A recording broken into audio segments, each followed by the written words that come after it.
Bagyo.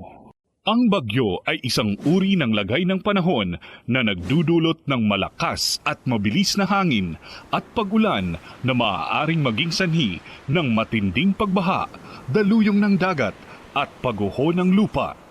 Ito ay maaaring magdulot ng banta sa buhay at pinsala sa mga ari-arian, kaya mahalagang malaman kung ano ang dapat gawin upang maging handa at ligtas sa posibleng pananalasa nito.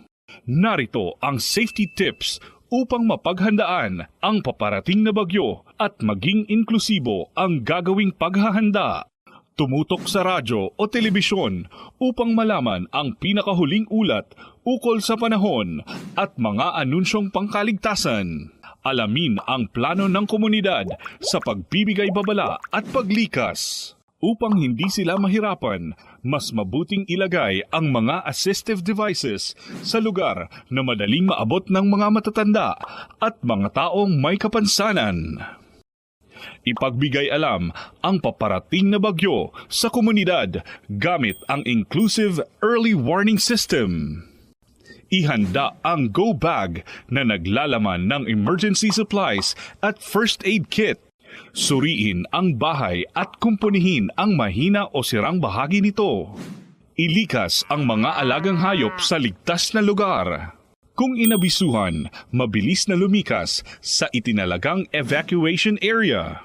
Gabayan at unahin sa paglikas ang mga bata, matatanda, buntis at taong may kapansanan. Huwag kalimutang dalhin ang kanilang mga assistive devices at gamot. Habang bumabagyo, manatili lamang sa loob ng bahay o evacuation center. Para sa kaligtasan ng lahat, tiyaking nakapatay ang main switch ng kuryente at valve ng tubig. Gawing doble ang pag-iingat kung gagamit ng kandila o gasera. Umiwas rin sa mga salaming bintana at pinto dahil posibleng mabasag ang mga ito.